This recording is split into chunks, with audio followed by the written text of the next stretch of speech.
Our time in history is the year 1983. Our place in history is Batavia, Illinois, and the presentation we are about to share commemorates the 150th birthday of this Midwestern American city 13,000 people now call their home. With a desire to compile a permanent record of how Batavia looked in 1983, the city government put to use its many resources to painstakingly piece together, over a year-long period of time, the following multimedia program. It is hoped that this presentation will become part of the community's historical archives, and that as a permanent record, it will be studied and enjoyed by future Batavians 100 years from now. With this thought in mind, the city government wishes to respectfully dedicate this program to future generations of our city who shall someday have the opportunity to see Batavia as it was in one of the golden moments of community history. Speaking to you is Jeff Schelke, Mayor of the City of Batavia during the sesquicentennial year of 1983. It is my pleasure to introduce our city government's sesquicentennial program entitled Batavia, a Tribute to Its Time. About to come before you are many of the friendly people and familiar places which grace the Batavia of the 1980s. But before we step into the present, it is fitting that we should take a few moments to step back into the past and reflect on the character, the heritage, and the spirit of the Batavia experience.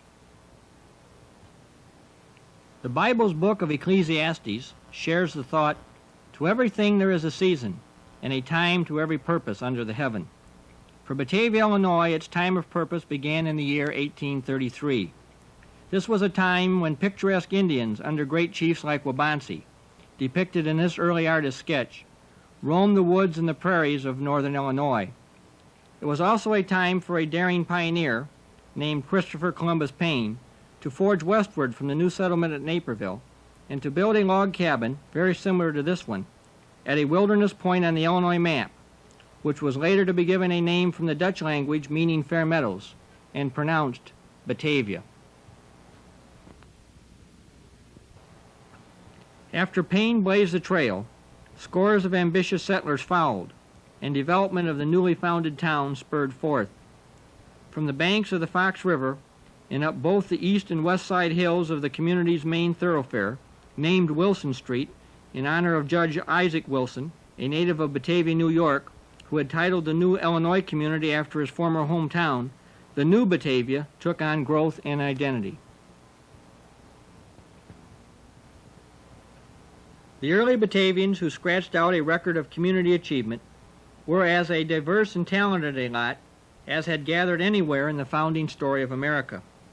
Rough and ready, rugged and idealistic, many with their voices reflecting the accents of foreign lands, this melting pot of American roots set a tempo of life which would carry forth for the next 150 years as persons of all races, religions, and creeds settled into the livelihood of a small-town environment. From the mills, quarries, foundries, factories, and workyards, windmills, wagons, limestone, paper bags, castings, cigars, farm equipment, and clothing emerged as the early fruits of Batavian labor. If today, during our sesquicentennial year, we have a trait of heritage to be saluted, it must be the spirit of human relations and brotherhood, which we have nourished and savored for the past century and a half. Our descendants have literally come from everywhere, and the true roots of human heritage reflected in our bloodlines stretch to the far corners of the planet Earth. We need to only briefly cite a few examples of heritage to appreciate the unique cosmopolitan nature of what we really are. A son of Swedish stock, Arnold Benson grew to manhood in our city and went forth to become majority leader of the Illinois State Senate and later State Director of Agriculture. Operating a barber shop on the East Wilson Street Hill during the early years of the 20th century, James Stewart had originally been born a slave and was one of the first black Americans to enlist in the Union Army for service in the Civil War. Interestingly, Stewart had been personally present at Gettysburg, Pennsylvania, the day of President Lincoln's immortal address. Ever carrying with him the accent of his native Scotland, the Reverend Gilbert Johnstone settled here after service as a World War II combat chaplain and spent the next 29 years as minister of the First Baptist Church.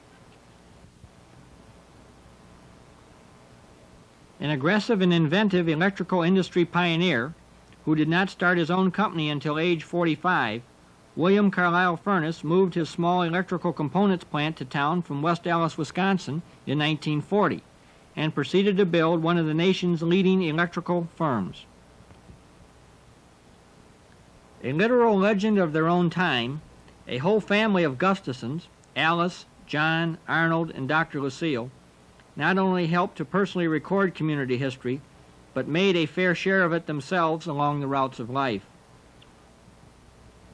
Any commentary about the quality of community lifestyle cannot be complete without paying tribute to the local public school system, which for more than 140 years has touched and bettered the lives of young people, numbering in the thousands. The daughter of a Buffalo, New York attorney who had once shared a law practice with President Millard Fillmore, Grace McQueen came to teach in Batavia and devoted the next 59 years of her life to the job here.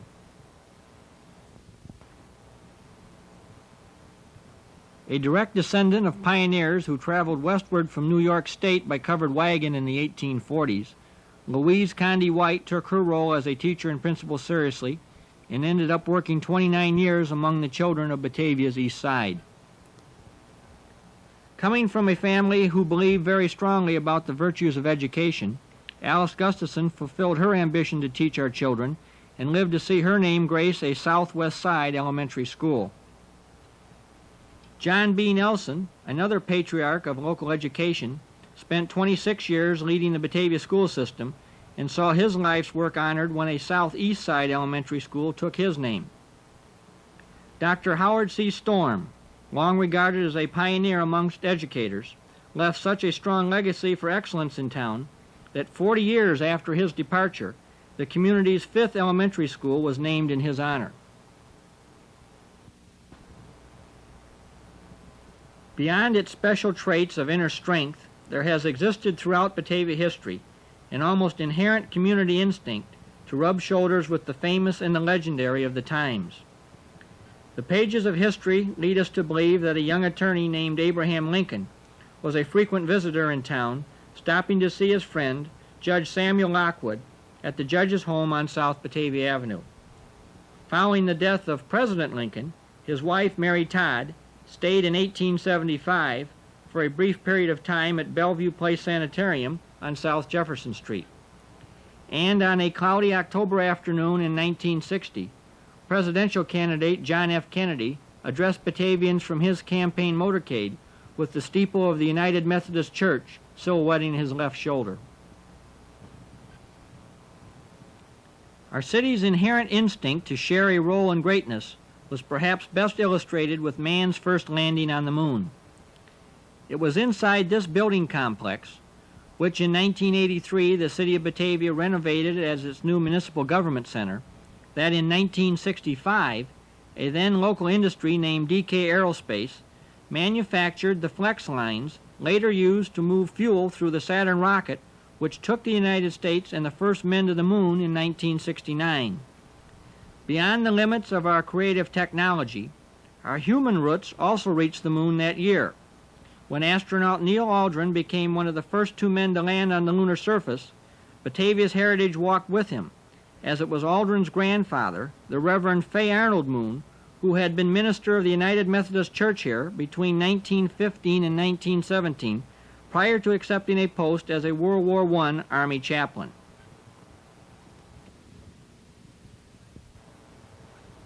It seems like in all fields of human endeavor, our sons and daughters have excelled. When musical recording star Jackie DeShannon gained worldwide recognition with the sale of gold records, local residents remembered her as a small girl named Sherry Lee Myers, who had once lived on East Wilson Street. Our record of producing professional athletes is, of course, legendary. Women's pro golfer Sharon Moran was raised here and graduated from Batavia High School in 1960 before entering the pro tournament ranks. Bruce Von Hoff, one-time pitcher with the Houston Astros baseball team, got much of his early experience on the sandlot fields of Batavia, and it was a young man named Dan Issel who started growing both in height and stature on our school gym floors, who grew into one of professional basketball's most coveted stars. Yes, Batavia has found itself in the national spotlight many times.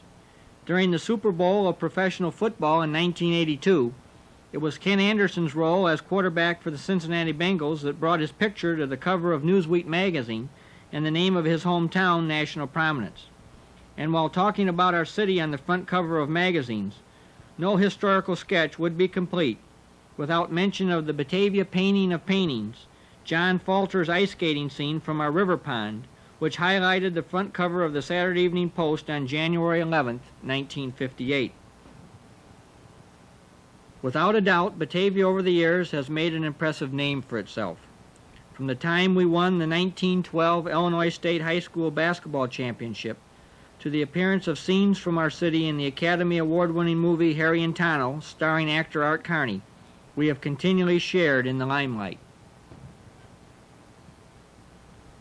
But beyond its fame and fortune, there remains here some very basic fibers of human strength. Hundreds of Batavians have served in the military in times of crisis, and 43 gave the ultimate sacrifice in the engagements between World War I and the Vietnam conflict. Additionally, from its very beginnings, Batavia has been blessed with a strong religious conviction. During our sesquicentennial year, we find that 8 of the churches in our city are over 100 years of age. From all of this, our town has created an atmosphere of togetherness, which is our most basic common bond. This togetherness has been shared many times over the years, from such occasions as the city celebrating its 100th birthday in September of 1933, to the annual custom begun in 1970 of inviting men from all churches in town together for a banquet of brotherhood. In truth, Batavia's internal secret of success has been its instinct to stand back, examine itself, improve upon itself, enjoy and share itself, and most importantly, take pride in itself.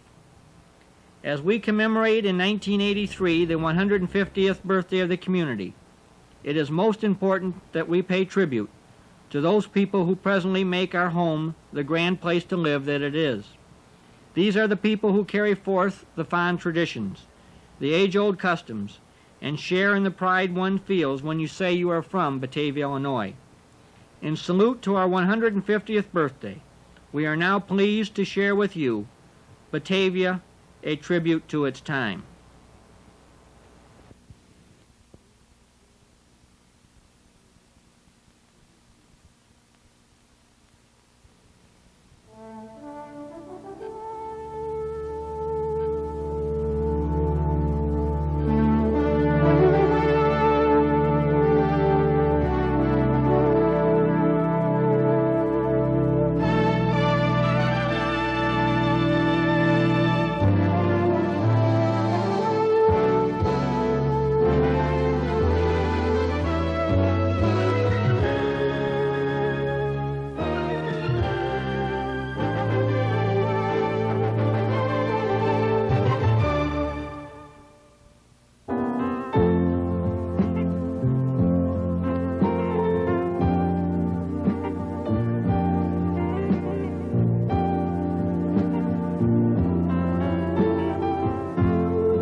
Everyone, everywhere feels a thrill in the air. Christmas Eve Christmas Eve, Christmas Eve.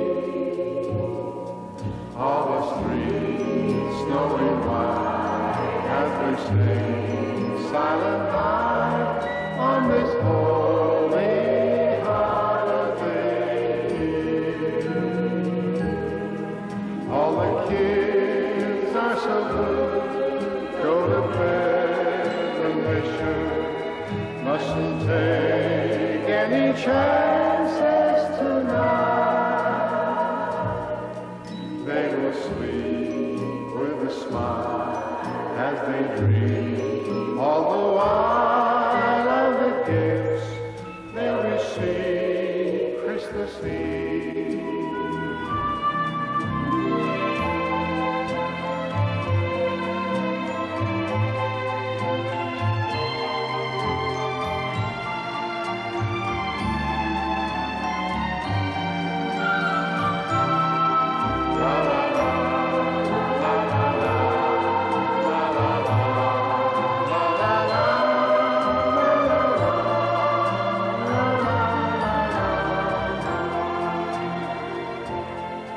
If they gave me a choice,